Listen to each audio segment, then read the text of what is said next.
Hello everyone, what's up. क्या हालचाल है आप सबका? आई होप सबके हालचाल बहुत ज्यादा बढ़िया होंगे। आज हम आ चुके हैं एक और इंटरेस्टिंग और इम्पोर्टेंट टॉपिक के साथ। जैसा कि मैं हर वीडियो में कहता हूं, बट ये सच में एक बहुत इंपॉर्टेंट टॉपिक है। दैट इज जैसे कौन कौन से स्किल्स हैं जो कि सीएस के स्टूडेंट्स के पास हमेशा होने ही चाहिए। बिकॉज ये जो स्किल्स हैं, जो मैं आज 4 स्किल्स पे बात करने वाला हूं, ये ऐसे स्किल्स हैं जो आपकी अर्निंग कैपेसिटी को इंक्रीज करेगा। जो मॉनिटरी इफेक्ट आपके आर्टिकलशिप में, आपके सीएस बनने के बाद आप जॉब करते हो, प्रैक्टिस करते हो, इस पर बहुत डिपेंड करने वाली है। सो आज कौन से ऐसे 4 स्किल्स हैं मैं आपको बताऊंगा, जो सीएस के साथ साथ अगर आप लोग इन पे ध्यान देते हो तो आपकी जो अर्निंग कैपेसिटी है, जो मॉनिटरी इफेक्ट है, उस पर बहुत ज्यादा इफेक्ट आने वाला है। तो वीडियो को स्टार्ट करते हैं बिना किसी देरी के। The first skill is MS office. Now MS office का ये मतलब नहीं है कि आप पूरे एमएस ऑफिस की जो सूट है, दैट इज अलग अलग आपके जो एप्लीकेशंस हैं, सॉफ्टवेयर्स हैं, सब पे आपको कमांड होना नेसेसरी है, ऐसा नहीं है।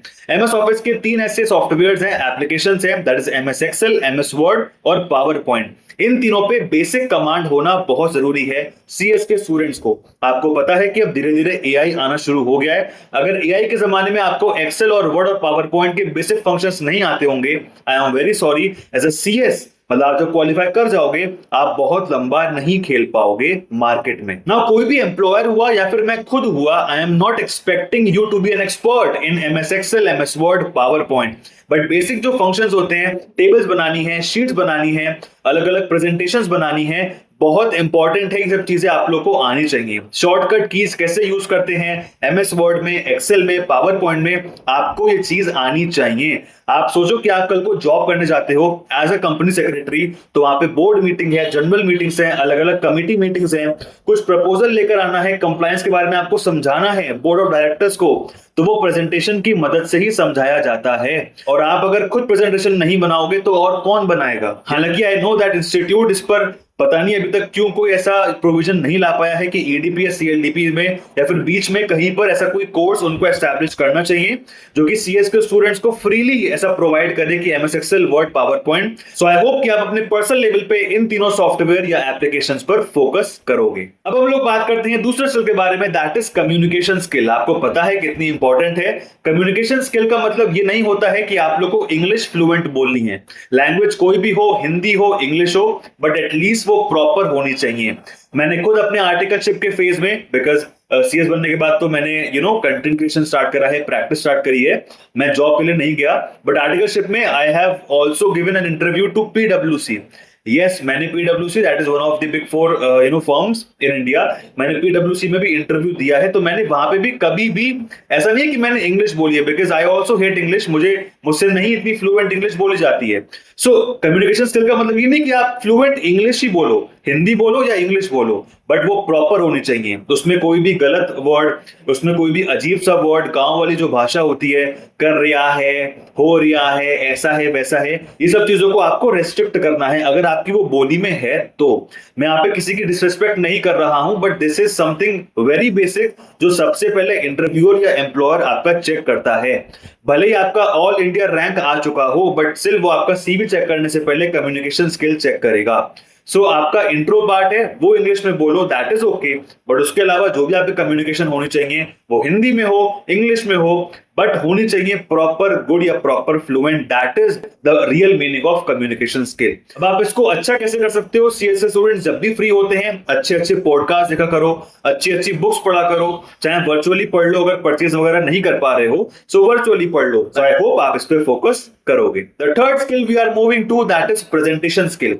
प्रेजेंटेशन स्किल में जो है वो 2 कैटेगरी आती है।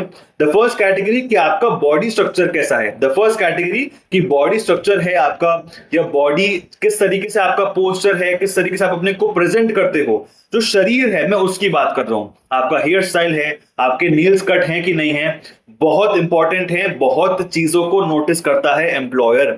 आपके यहाँ पे हेड पे, चीक्स पे, ऐसे गले में, हाथ वगैरह में ज्यादा कुछ टैटूज वगैरह तो नहीं है, सो वो अच्छा इंप्रेशन एम्प्लॉयर पे नहीं क्रिएट करता है।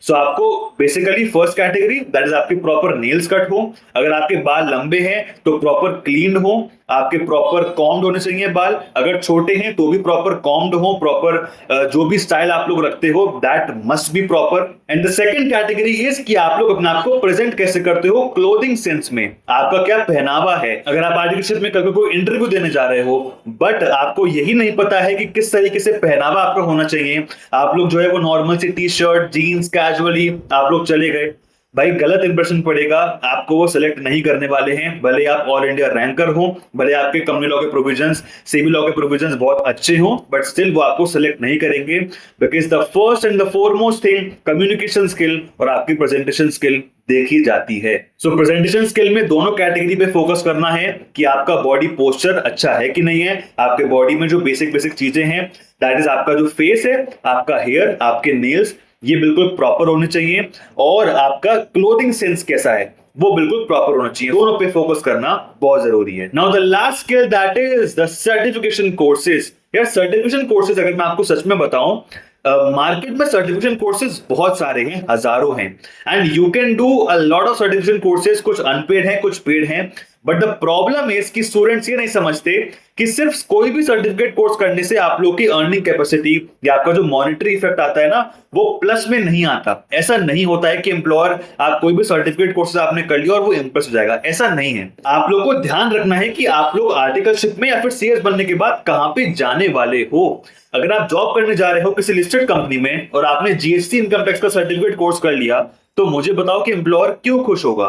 भाई लिस्टेड कंपनी में जीएसटी इनकम टैक्स की एक बेसिक नॉलेज होना जरूरी है, वो ठीक है, बट सर्टिफिकेट कोर्स करने का वहां कोई फायदा नहीं है।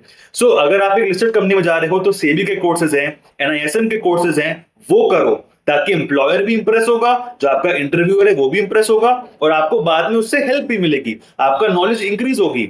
सेम अगर आप सीएस बनने के बाद प्रैक्टिस में जा रहे हो, अगर आप सीएस बनने के बाद कोई फ्रीलांस बेस पे जा रहे हो, तो आप लोग जीएसटी का, इनकम टैक्स का, ताकि आपके जो क्लाइंट्स हैं वो भी इंप्रेस हो और आपको काम करने में इजी रहे, बिकॉज प्रैक्टिस में फ्रीलांस बेस पे काम करने में आपको पता है कि मल्टीपल क्लाइंट्स के मल्टीपल डेडलाइंस होती है, तो वहां पे हमें थोड़ी बहुत हेल्प जो है वो एआई की लेनी पड़ती है। So that you should how plan कि भाई हमको कौन सा सर्टिफिकेशन कोर्स करना है जो हमारे लिए आगे जाके हेल्पफुल रहेगा, उस तरीके से आप लोग को प्लानिंग करनी चाहिए। ऐसा नहीं कोई भी सर्टिफिकेट कोर्स देखा वो हमने कर लिया एज्यूमिंग कि एम्प्लॉयर खुश हो जाएगा, ऐसा नहीं होता है, बिकॉज दे ऑलरेडी नो कि बहुत सारे सर्टिफिकेट कोर्सेज ऐसे हैं मार्केट में जो कि फ्री हैं, जो कि अनपेड हैं, तो उनकी सच में कोई वैल्यू नहीं होती है। मैं ऐसा नहीं कह रहा हूं कि बिल्कुल नहीं होती है, होती है, बट टू दी पॉइंट नहीं होती है, बिकॉज वो सारे बच्चे करके बैठे हुए हैं। ट्राई करो कि कुछ तो पेड कोर्स करो और अनपेड भी करो, तो वो सिर्फ आपके मोटिव पे डिपेंड होना चाहिए कि आपको सीएस बनने के बाद क्या करना है, उसके हिसाब से करो। So that is what for the video. I hope आपको ये 4 स्किल्स और आई होप आपको ये बात जो है वो समझ में आई होगी। जो सीएस का स्कोप है वो बहुत डिमांडिंग है, बहुत चैलेंजिंग है, और ये 4 स्किल्स होना बहुत जरूरी है आप लोगों के लिए। सो आई होप आप इसको प्रायोरिटी में रख के, फोकस पे रख के इस पर काम करोगे। वीडियो अगर अच्छी लगी हो लाइक करो, कमेंट करो क्या बेस्ट पार्ट लगा, कोई डाउट है कमेंट में बता दो, मैं रिप्लाई ना करूं ऐसा नहीं हो सकता। एंड मिलते हैं हम लोग बहुत जल्द एक ऐसे इंफॉर्मेटिव एंड यूजफुल वीडियो के साथ।